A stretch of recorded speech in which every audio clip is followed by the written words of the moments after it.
the personal stream, personal sphere. It suffocates Absolute Spirit. Suffocates Absolute Spirit. So the problem is most people don't want to give up the personal sphere because they think that's who I am. So that's not who you are, it's not who you are, it's not who you are.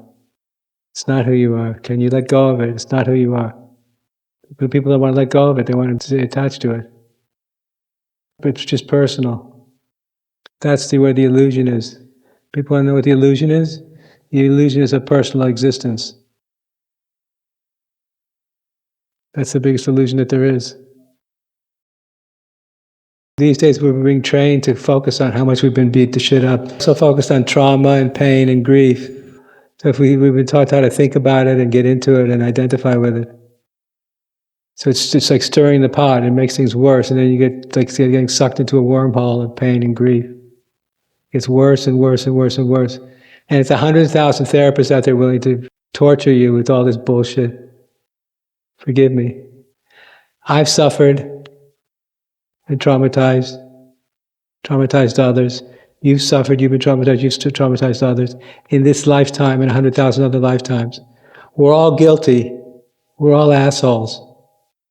Right? So why don't we just accept it and stop? I'm sorry. Should we go into my story? You want to hear what my story? Very good. Because if you tell me your story and he tells me his story and she tells me her story, we'll be here for 1,000 years. We'll cry for each other. Crying for the same thing. So if we're interested in enlightenment, is that what's most real? Say, no! So what, if you want to be enlightened, why dwell on that which is ultimately unreal? So the ego, all that feels more real than anything else, but it's not. That's the big lie.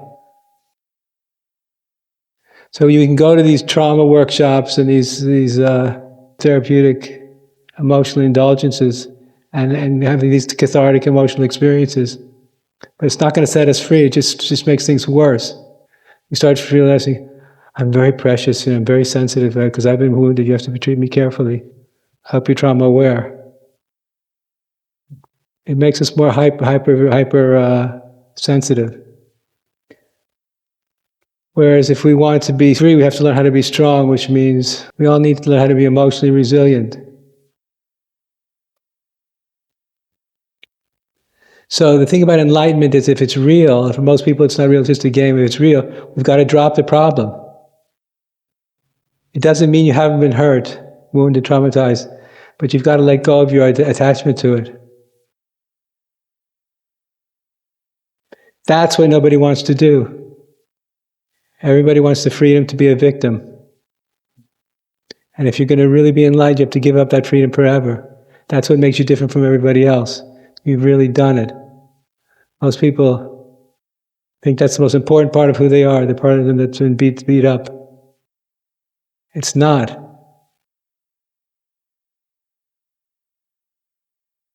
It's not a matter of not facing it. You have to want to be. I want to be free from all that garbage.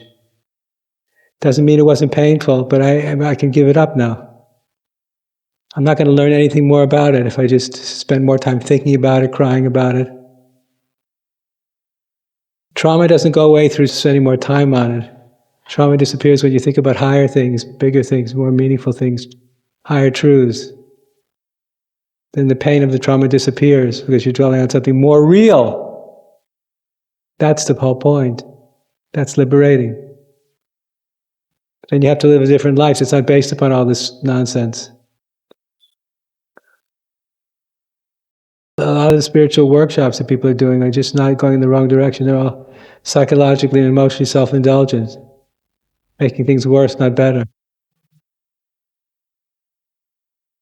So we have to learn how to be dispassionate with our own pain. Follow? That's how the ego gets killed. Make sense? Dwelling on our woundedness is like heroin. You ever met a junkie? They can't stop.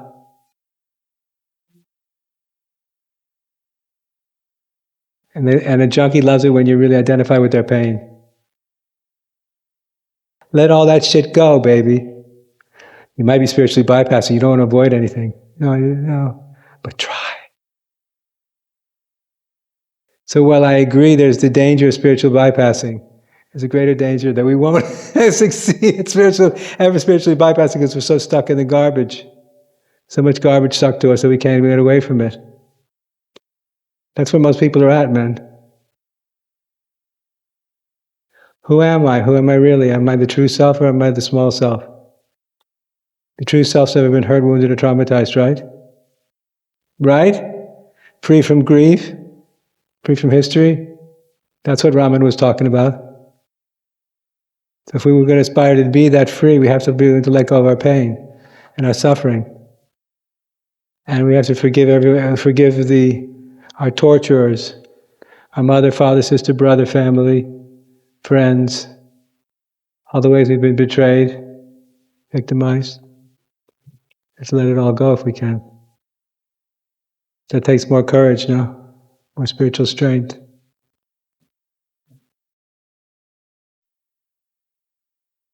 So the Enlightenment's perspective is if you see that we're all in this together, we're the conditioned robots acting out the same nightmare over and over and over again, believing in the reality of the small self. So the difficult thing about enlightenment is really letting go of the small self, letting go of the small self, letting go of the small self and its story. The small self has a story. His small self has a story, it's a narrative. My small self has a story and a narrative. We have to drop the story, drop the narrative. It's not who you are. If you don't know anything about consciousness, you'll think that is who you are, but it never was who you are. It's a small part of who you are. It doesn't mean a damn thing. And so the spiritual courage is letting go of the narrative, letting go of the story. Letting go of your ego story. Not working it out. Working it out is different. Letting go of the whole story is how you find freedom now. Does it look like spiritual bypassing? It might. But if it works, hey, why not? If it works, then do it. But then we have to really let go, though. And when the pain comes back, we have to say, no, I know who you are. I don't believe you. You imagine if you believe that we've been involved in this process for hundreds of thousands of years. The pain of the conditioning has been happening for all that time. So that it doesn't disappear overnight.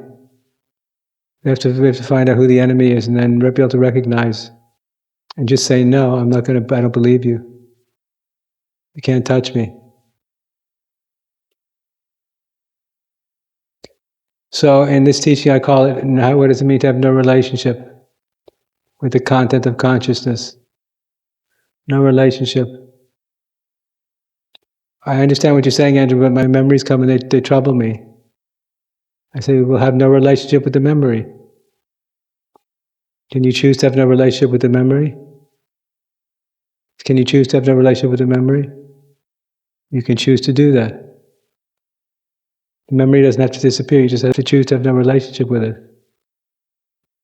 Then you have an opportunity to be free in spite of the fact that the memory is present.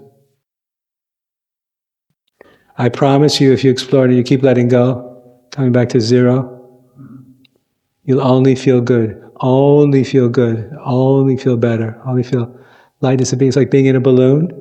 You throw a rock out of the balloon, you start feeling light, a lightness of being. You're carrying all that garbage around in your mind. So the result of letting go of fear and pain and bad memories is only lightness of being. And it's always available to us if we just remember. It's the memories are almost like junkie, like heroin to a junkie. So we have to resist the temptation to identify with all that garbage. And you have to see your personal experience is not any more valid than mine. Mine is no more valid than yours. Because it's all just personal. If you're interested in enlightenment, that's the illusion. But it's an illusion most people cannot give up. And you see what happens to a lot of people when they get challenged to give it up. They get scared because they say, well, without that story, I won't know who I am.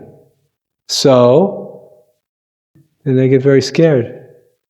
terrified of being nobody, or terrified of not already knowing who they are, which is samsara, which is hell. Follow? So I have a little mantra I help people with. To be free means to have nothing, to know nothing, and to be no one. Go back to zero. It always feels good. Not going back to something, going back to nothing. Always feels good, always feels like a new beginning, a fresh beginning. It's always liberating, always lightness of being. Always, without exception. The memories come back in, desires come back in, judgment comes back in, comparison comes back in, It destroys freedom. Having nothing, knowing nothing, being no one. Going back to zero. So remember, before we finish, there's two parts to this path. The first is having no relationship to the content of consciousness, which is what I'm speaking about. Once we've nailed that, once you get pretty good at that, then you have to be able to work on, now that I have no relationship to consciousness, what is the right relationship to the content of consciousness? They're different. Because if you only practice no relationship, you're abandoning the world. You're spiritually bypassing everything all the time, which is a one-trick pony, it doesn't work. So you want to master no relationship, become a good yogi, and once you've mastered that, then you begin to question, what's the right relationship to body, mind, and personality? What's the right relationship to life? Because if you don't know what the right relationship to life is, you won't know what you're supposed to be doing. You can't only let go, you have to have letting go is the foundation, then you have to find out what's the right relationship to being here. And it comes from making the right choices.